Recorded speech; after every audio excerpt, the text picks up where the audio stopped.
Étudiants et bienvenue dans une nouvelle playlist qui va être dédiée à l'optique ondulatoire. Donc je vais parler dans quelques vidéos sur les phénomènes d'interférence et dans la première vidéo, je vais parler d'abord d'une notion qui va être commune pratiquement à tous les dispositifs d'interférence qu'on appelle la différence de marche. Eh bien, qu'est-ce que c'est que la différence de marche? Tout simplement, si vous avez une source lumineuse S1 qui envoie de la lumière vers un point M, il va parcourir la distance S1M. Vous avez une source S2, la distance parcourue c'est S2M, et le chemin optique, la différence de marche c'est L2 moins L1.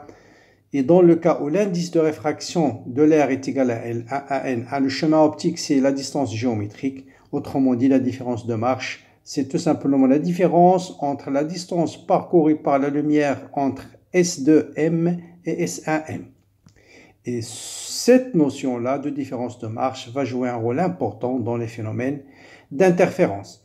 Bien sûr, dans cette vidéo, je ne vais pas parler sur les conditions que doivent vérifier deux sources pour avoir un phénomène d'interférence, en particulier la cohérence temporelle et ils doivent être synchrones monochromatiques. Donc tout ça, on va les laisser pour une autre vidéo.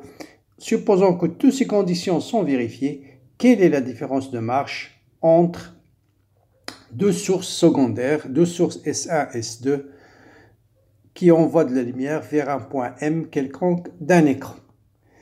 Bien, comment on obtient les interférences? Eh bien, le dispositif de base, ce sont les fentes de Young. Pourquoi les fentes de Young? Parce que vous allez voir l'ensemble des autres dispositifs, le miroir de Lloyd, le biprisme de Fresnel, tout ça va se réduire au cas de fente de Young.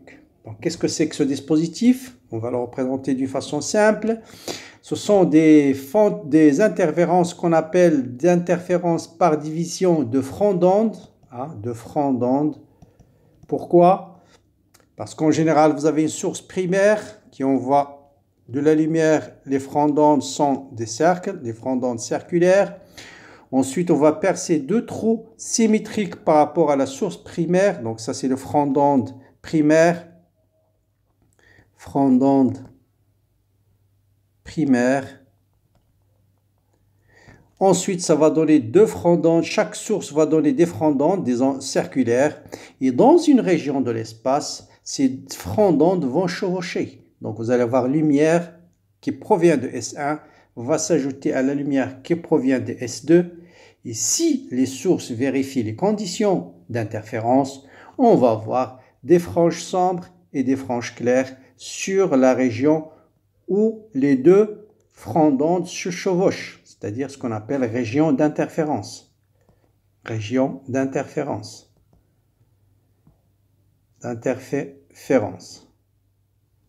Donc, vous allez voir dans cette région d'interférence une succession de franges claires et de franges sombres. Comment comprendre que lumière plus lumière donne l'obscurité? Ça ne peut se comprendre que si on admet que la lumière est une onde. Donc, si vous avez deux ondes qui sont en opposition de phase, vous voulez superposer une onde en opposition de phase, la somme va donner de l'obscurité. Voilà. Donc, on va essayer de déterminer la différence de marche en un point M d'un écran qui est perpendiculaire au plan formé par les deux sources et essayer de les déterminer en fonction de deux paramètres qui vont jouer un rôle très important dans ce chapitre. C'est la distance D entre les deux sources et l'écran et le paramètre petit a entre les deux sources. Bien, je vais faire ce calcul par deux méthodes. La première méthode, on va supposer que le point M appartient à l'axe des X. Pourquoi ce choix? Vous allez voir quand je vais traiter le cas général, on va montrer que l'interfranche ne dépend que de X. Donc autant choisir Y égale à 0, ça va simplifier les choses. Dans cette première méthode, je vais utiliser une seule approximation équivalable parce qu'en général, dans le dispositif expérimental qu'on utilise, la distance D qui est de l'ordre du mètre, elle est très supérieure à la distance qui sépare les deux sources qui est de l'ordre du millimètre. Et si cette distance D est très grande devant la source petit a, vous voyez bien que cette distance-là, S1M, et S de M de l'ordre de D. C'est la seule approximation que je vais utiliser dans ce calcul. Donc, quelle est la différence de marche? Donc, S2M moins S1M. Donc, je vais noter S2, cette distance-là, S1, cette source-là. Vous voyez bien que S1M, la distance S1M au carré, c'est la distance D. Donc, je vais travailler dans ce triangle-là. S1M, je dirais H. Dans ce triangle, vous voyez bien que S1M au carré, c'est D au carré plus cette distance au carré. Or, cette distance n'est autre que X moins cette distance, qui est A sur 2. A, c'est la distance entre les deux sources. Donc, moins A sur 2 au carré. Donc, de la même manière, S2 au carré, c'est D carré plus X, cette fois-ci, plus cette distance, plus X plus A sur 2 au carré. Maintenant, je vais calculer S de M, qui est la différence de marche. On note delta égale S de M moins S1M. Donc, pour calculer delta, bon, allez, je vais calculer d'abord S de M au carré moins S1M au carré, qui est égal à D carré moins D carré, ça s'en va. X carré moins X carré, ça s'en va. A carré sur 4 moins A carré sur 4. Il va vous rester AX moins AX, ça veut dire AX, voilà, 2AX. Or, ceci est égal à quoi? Je vais appliquer ici identité remarquable, A carré moins B carré. Ça va vous donner S de M moins S1M, qui n'est autre que delta, multiplié par S de M plus S1M, qui est égal à 2D. Donc 2D. Et on voit tout simplement que delta est égal à, ici, donc delta fois 2D, pardon. Delta fois 2D. Fois 2D. Et donc, on va déterminer delta en simplifiant par 2 est égal à AX sur D. Voilà une formule très simple une méthode très simple pour arriver à cette différence de marche. Pourquoi on s'intéresse à la différence de marche avant d'aborder la deuxième méthode de calcul de la différence de marche? Parce que vous allez voir que ce qui est important quand j'ajoute deux ondes, c'est le déphasage entre les deux ondes. Et si le déphasage est égal à multiple de 2k pi, vous allez avoir interférence constructive. C'est égal à pi, vous allez avoir interférence destructive. Donc un petit rappel sur le déphasage d'ondes électromagnétiques. Donc une onde électromagnétique, en général, on lui associe un champ électrique qui est en notation réelle, c'est O0 cosinus oméga t moins K scalaire R. Ça, vous allez voir dans le cours de l'électromagnétisme. Bon, ce vecteur-là, en général, nous renseigne sur la direction de polarisation. Vous allez voir, la notion de polarisation va être aussi une condition fondamentale pour avoir l'interférence. Si vous avez deux ondes qui sont polarisées perpendiculairement, on va voir qu'on ne peut pas avoir des phénomènes d'interférence. K, c'est ce qu'on appelle le vecteur d'onde. K, c'est le vecteur d'onde. C'est un vecteur qui nous donne la direction de propagation de l'onde et par définition est égal à 2pi sur lambda fois la direction de propagation de l'onde. Donc si j'ai une onde S ici qui se propage vers un point M, voilà la direction de propagation U et ce terme-là, K scalaire R, c'est ce qu'on appelle tout simplement le déphasage à t égale à 0. Donc vous voyez bien que phi c'est 2pi sur lambda U scalaire R, qui est en fait 2pi sur lambda fois la distance SM. Donc, si je superpose deux ondes phi1, ce sera phi1, un champ E2, vous allez avoir phi2, et le déphasage entre deux ondes, supposons ici vous avez S1, ici vous avez S2, le déphasage entre l'onde 1 et l'onde 2, 2pi sur lambda ici. Ça sera 2pi sur lambda fois phi2 qui sera S2m moins S1m. Et ça, c'est tout simplement ce qu'on a appelé la différence de marche. Donc, vous voyez bien que delta phi est égal à 2pi sur lambda fois delta. Donc, le déphasage entre la superposition de deux ondes est un multiple et proportionnel à la différence de marche. Donc, vous voyez bien que le déphasage, cette différence de marche, c'est un paramètre clé qui va nous renseigner si les deux ondes vont avoir une interférence constructive ou une interférence destructive. Donc on va revenir sur ce déphasage après. Bien. Une fois ce rappel est fait, maintenant je vais faire le calcul dans le cas général. C'est la deuxième méthode, cas général, c'est-à-dire le point M n'est pas nécessairement sur l'axe des X. Mais on va voir qu'on va retrouver toujours le déphasage qui est égal à X sur D. C'est pourquoi d'ailleurs les figures d'interférence sont des plans X égale à une constante. Donc vous voyez bien que le déphasage ne dépend que de X. Bien. Donc, on va voir ici que le déphasage dans le cas général ne dépend pas de Y. Donc, je prends un point M quelconque dans le plan, on va travailler dans le plan Z égale à 0, d'accord? Et on va essayer de calculer la distance delta qui égale S de M moins S1M. Là, on va utiliser juste des développements limités. Bien, les coordonnées de S1 dans le repère O, X, Y, Z, vous voyez bien que, bon, bien sûr, S c'est A sur 2, Y 0, et Z c'est moins D. D'accord? Donc la même chose, S2 c'est moins A sur 2 cette fois-ci. Moins A sur 2, 0. Vous voyez bien, c'est moins A sur 2. Y bien sûr c'est 0. Et toujours Z égale à moins D. Et bien sûr le point M a pour coordonnées X, Y, Z. Bien. Donc maintenant on va calculer la distance S1M. S1M.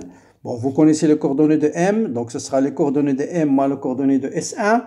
Donc le S1M a pour composante, ce vecteur a pour composante X moins A sur 2, Y et Z c'est D. Parce que moins D. Hein, 0 moins D c'est D, Y moins 0, X moins A sur 2. Le vecteur S de M a pour composante, de la même manière, donc vous voyez bien, ce sera X plus A sur 2 cette fois-ci, X plus A sur 2, 0 et D.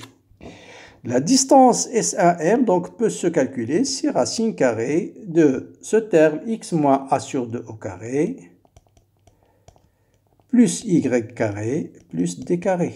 Et de la même manière, S de M c'est égal à racine carrée de x plus a sur 2 au carré plus y carré plus d carré. Là, on va utiliser le développement limité parce qu'on va travailler dans les conditions toujours vérifier que A est très petit devant T et voilà, et Y aussi. Donc, c'est-à-dire la figure d'interférence va être observée dans une région qui est très proche de l'origine. Donc, vous avez Y aussi très petit devant D et X aussi très petit devant D. Et on va faire le développement limité au premier ordre. C'est-à-dire quoi? Je vais calculer juste S1M et je vais factoriser par D, facteur de 1, plus Y sur D au carré qui est un terme d'ordre 2, et plus X, donc je développe X carré sur D au carré, là moins AX, donc ce sera moins AX sur D carré, et plus A carré sur 2 fois D carré. Voilà. C'est bien ça. À la puissance 1/2, bien sûr, c'est racine carrée. D'accord? Donc voilà, AX sur D. Donc voilà, donc on va, donc ce terme, donc on va les négliger d'ordre 2, ce terme d'ordre 2, et on va essayer de S1M moins S de M. Donc S de M d'abord, donc voilà, S de M, ça sera la même chose, ça sera D, facteur de 1, la même chose, plus y sur d au carré, ça sera la même chose, plus x sur d au carré, juste la seule différence, ce sera plus ax sur d carré, et là, plus a carré sur 2d carré, à la puissance 1/2. Vous savez que le développement limité 1 plus y à la puissance n, c'est de l'ordre, bon allez, on va prendre n égale à 1/2, 1 plus y à la puissance 1/2, c'est de l'ordre de 1 plus y sur 2. Donc ce terme, c'est un terme très petit devant 1, donc tout ça va être plus 1/2 de ce terme, donc vous voyez bien ce terme va s'annuler avec celui-là, celui-là va s'annuler avec celui-là, celui-là va s'annuler avec celui-là, et on va voir ax sur 2d carré moins ax sur 2d carré, et avec D, donc je vais avoir D. Donc tout ça va se réduire à S de M moins S1M est égal à D facteur de 1 plus A fois D sur 2D carré. AX, pardon, AX, A fois X sur 2D carré. Voilà. Donc, vous voyez AX sur D carré plus AX sur D carré, ça va donner 2AX sur D carré. Bon, en simplifiant par... pardon, donc... Non, D va se simplifier aussi. Donc, ce terme aussi va disparaître. Donc, ce sera tout simplement D multiplié par AX sur D carré. Et donc, on arrive à notre déphasage qui est égal tout simplement à X. Pardon, là, il y a une erreur. Donc là, c'est AX, hein, AX sur 2D carré, moins AX plus AX sur 2D carré. Donc ce terme avec celui-là va vous donner donc AX sur D carré. Donc c'est AX sur D carré. Donc celui-là va se simplifier aussi avec celui-là. Donc il va rester D fois AX sur D carré. Et donc on retrouve notre déphasage. Seule chose, c'est un développement limité. Et on trouve exactement le même déphasage. Je calculais tout à l'heure. Donc notez bien que ce déphasage, il est indépendant de Y. Indépendant de Y. C'est pourquoi souvent dans les exercices, on préfère faire le calcul directement sur un point M qui appartient à l'axe des X. Le calcul, il est beaucoup plus simple. Bien. Donc voilà pour le calcul de la différence de marche. Maintenant, on va faire quelques petites remarques. Bien, donc quelques remarques avant de terminer. Donc on vient de montrer que l'interfrange ne dépend que de X, de A et de D. Donc après on va discuter dans une autre vidéo l'effet de A, la distance entre les deux sources, et l'effet de la distance entre l'écran et les deux sources. Mais on peut déjà dire que suivant la différence de marche, suivant sa valeur, on peut avoir soit des franges claires, soit des franges sombres. Si la différence de marche est un multiple de lambda, vous allez avoir des phénomènes des franges claires, interférence constructive. Si la différence de marche est un demi-entier de lambda, vous allez avoir des franges sombres, interférence destructive. Donc si delta égale à n lambda, vous voyez bien que la position des franges claires, je peux les noter xn, sont données par lambda d sur a fois petit n. Avec n, c'est un entier naturel qui peut avoir 0, 1, 2 et ainsi de suite. Et la position des franges sombres, ce sera n plus 1 demi lambda d sur a. On peut définir l'interfrange, c'est-à-dire la distance entre deux franges claires, c'est xn plus 1 moins xn, c'est lambda d sur a. Voilà des paramètres importants dans les phénomènes de diffraction. Bien sûr, vous pouvez voir que si n égale à 0, ça correspond à xn égale à 0, ça veut dire la frange centrale est une frange claire. Donc voilà pour cette première vidéo sur l'optique ondulatoire. J'espère que le calcul de l'interfrange est clair. Donc n'hésitez pas bien sûr à liker la vidéo, la partager avec vos amis. Bon courage, bonne continuation et à très bientôt pour la suite.